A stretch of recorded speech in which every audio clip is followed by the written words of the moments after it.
안녕하십니까. 증권투자권유대행인 강좌를 맡게 된 백영이라고 합니다. 증권투자권유대행인에 대한 관심이 굉장히 늘었어요. 과거에 비해서. 왜 그런가 봤더니 이제 동학, 개미운동 등등 해가지고 주식 투자에 대한 관심도 굉장히 늘었고요. 거기에 따라서 공부하고자 하는 사람들도 늘었고 그것을 또 권유하고자 하는 사람들도 늘고 있었고요. 이 강좌를 또 취업 목적으로도 또 듣는 분도 계시더라고요.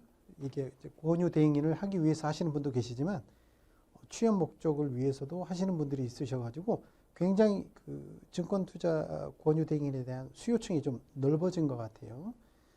그래서 이제 아무래도 강좌를 준비하시는 분들이 많이 있을 텐데 이거는 이제 자격증 용도로 저희가 준비를 해드리는 강좌다 보니까 어떤 학문적 깊이보다는 시험에 일정 정도 딱 맞을 수 있게 저희가 준비해드리는 강좌지 않겠습니까? 그러다 보니까 2021년 기본서가 또 이제 2022년에 이제 개정돼서 나왔는데 어떤 부분이 또 변경이 되었을까 그런 포인트에 맞춰가지고 준비를 한번 좀 해주시면 굉장히 그 시험 점수를 맞는데 도움이 되실 수 있을 것 같아요. 2022년에 뭐 크게 변한 건 없습니다만 가장 크게 변한 게 뭐냐면 금융소비자 보호에 관한 거예요. 금융소비자 보호에 관한 것들은 지속적으로 강조가 되어 왔는데 아무래도 이제 법이 시행이 실제로 되고 투자 상품에서 어떤 그 문제라면 문제인 것들이 좀 생기고 하다 보니까 더욱더 이런 투자자 보호에 대해서 관심이 굉장히 많아지고 있으니까 저희 시험 준비에서도 그런 포인트에 대해서도 좀 준비를 해야 되겠다. 그런 말씀을 드리면서 시험에 나올 만한 포인트 다시 한번 짚어드리고 변경된 부분들 포함해서요. 그렇게 해서 준비를 한번 해보도록 할게요. ISA 계좌를 왜 개인 종합저축계좌라고 하는데 말 그대로 이해하시면 될 것 같아요. 종합적인 거죠. 이게 실제로 이제 유럽, 영국에서 굉장히 성공한 제도 중에 하나인데 한국에서는 그 상대적으로 좀 성공을 좀 못했던 게 이런 혜택에 대한 것들이 좀 고객들에게 좀 다가오지 않았다. 그런 느낌이 있었던 것이고 그래서 보시면 굉장히 좀 완화되고 혜택이 좀 커졌다. 이렇게 보시면 될 것 같아요. 개정된 부분들이 좀 더 있기 때문에 여기서 문제 하나가 나올 확률이 매우 높겠습니다. 이게 이런 내용들은 이제 기존에 있던 내용들이니까 크게 어려운 게 없는데 좀 더 신경 써주셔야 될 게 입출금이 자유로 중도 인출이 가능해졌다는 거. 그래서 납입금 한도 내에서 횟수 제한 없이 중도 인출이 가능해졌다는 거. 그래서 과거에 자금이 지나치게 오랫동안 묶인다라는 그런 불편을 좀 해소했고요. 유형에 있어서는 중개형이라는 게 새로 생겼어요. 시험 목적으로는 간단히 진행할 수 있는 내용인지 모르겠는데 실무적으로는 사실 이 부분이 좀 중요하긴 해요. 왜냐하면 금융상품만 들어왔는데요. 이제 국내 주식도 할 수 있거든요.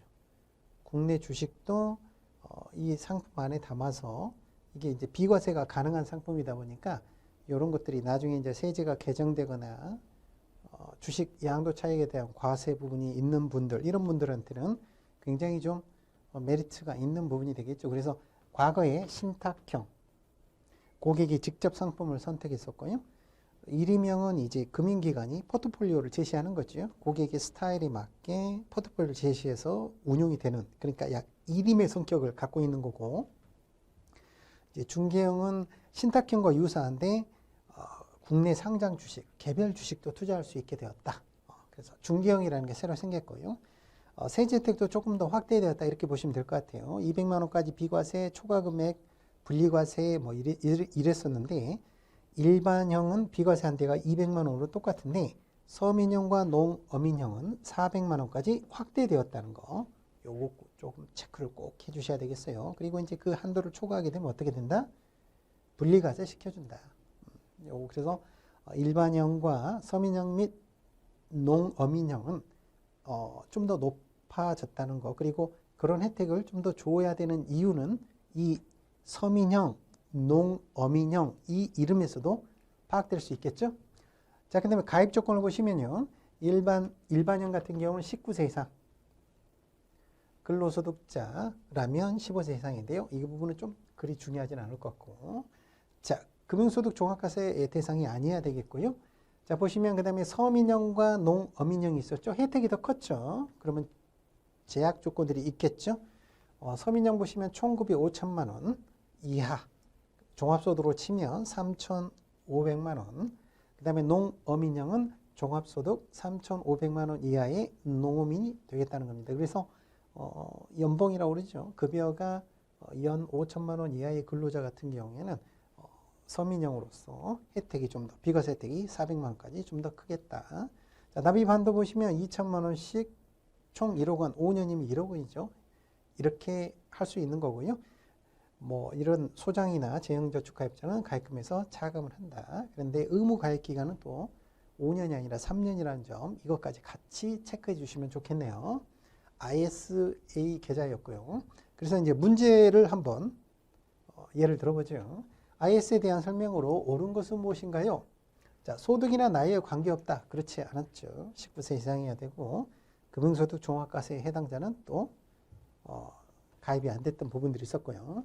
자, 서민형 한도는 얼마였나요? 비과세 한도는 200이 아니라 400만 원이었죠? 네, 400만 원이었습니다. 꼭 체크를 해주셔야 되고요. 납입 한도 내에서 횟수 제한 없이 중도인출이 가능하다. 요게 새로 바뀌고 개정된 내용이었죠. 유동성을 좀 더 강화해 준 거고요. 의무 가입 기간은 5년이 아니라 3년이다. 이렇게 해야 되죠. 요 정도의 예상 문제 나올 만하니까 꼭 체크하시고 시험장에 가시면 좋겠습니다. 풀이는 달아놨으니까 체크해 보시면 되겠고요. 자, 이번에는 이제 주택연금 살펴보도록 하겠습니다. 주택연금이라는 거를 과거에는 이제 영모기지론이다 이렇게 했었는데 주택연금이라고 부르는 게 맞죠. 뭐 이게 이제 뭐 바뀌거나 그건 아닌데 과거의 기본서에 조금 오류가 있었던 내용들이 이번 기본서에 이제 제대로 정정이 됐어요. 이게 60세였죠. 60세 이상이었다가 55세로 네, 이렇게 정정이 됐으니까 55세 이상 요거 체크해 주시면 되겠어요. 이게 이제 주택을 담보로 해서 연금처럼 받아 쓰는 거죠. 이 부분만 체크해 주시면 되는 내용이고요. 자, 그 다음에 이제 그 기본서에 그 예시되는 문제들이 있는데 증권시장 관련돼서 새로 들어와 있는 문제들이 있는데 이제 느낌에 좀 문제가 출제될 수도 있는 부분이 있겠다라는 생각이 좀 들어서 가볍게 살펴보고 가면 좋겠어요. 자, 발행시장에 관한 문제인데요. 틀린 것은 무엇인가요? 자, 발행시장 어떤 유가증권이 새로 들어오는 거잖아요. 새로 발행이 되는 건데 발행을 하는 주체가 있을 거고요. 그 다음에 발행을 도와주는 금융기관, 즉 증권사가 있을 거고요. 그 다음에 실제 투자자들이 있겠죠. 이렇게 구성이 되겠죠. 발행시장은. 자, 그래서 발행기관은 주관회사, 인수단, 청약기관으로 그 역할을 달리하고 있습니다. 발행기관이라면 쉽게 증권사 이렇게 이해하시면 될 것 같아요. 자, 그 다음에 인수라고 하죠. 인수. 떠안는 거죠. 네. 그래서 자기 책임으로, 이게 맞는 말이죠. 자기 책임으로. 일단은 다 떠안고 그 다음에 매출을 하게 되는 거죠. 그래서 직접 매입을 한다. 맞습니다. 자, 3번 지문 보실게요. 청약기관은 그러한 새로 발행되는 증권을 사겠다라고 신청을 할 수 있도록 도와주는 기관이 청약기관인 거죠. 그래서 어디가 틀렸냐면 자기 책임이 아닌 거죠. 투자자 책임이 되겠죠. 그래서 투자자를 대신해서 인수단에 청약을 하게 됩니다. 그렇게 되는 거니까 청약기관은 자기 책임으로 여기서 틀린 거죠. 그래서 3번이 틀린 문장이 되겠습니다. 해설 체크 한 번 더 해주시고요. 자, 그 다음에 이 두 번째 문제 한번 보실게요. 증권시장에 대해서. 자, 보시면 가격 결정입니다. 공모주식 발행 가격 결정에 대해서 좀 설왕설래하고 있는데 그게 이제 구체적으로 어떻게 결정이 되느냐라는 구체적인 내용보다는 큰 틀에서만 이해하시면 될 것 같아요. 자, 최종 공모 가격은 발행회사가 마음대로 결정할까요? 그러지 않죠. 예를 들어서 주관회사가 있잖아요. 주관회사가 책임을 지고 떠안는. 자, 그러면 보시면 인수단 한 회사만 하는 게, 한 증권사만 하는 게 아닐 테니까 인수단에 참여한 증권회사의 고객만을 대상으로 공모주식을 배정할 수 있고요.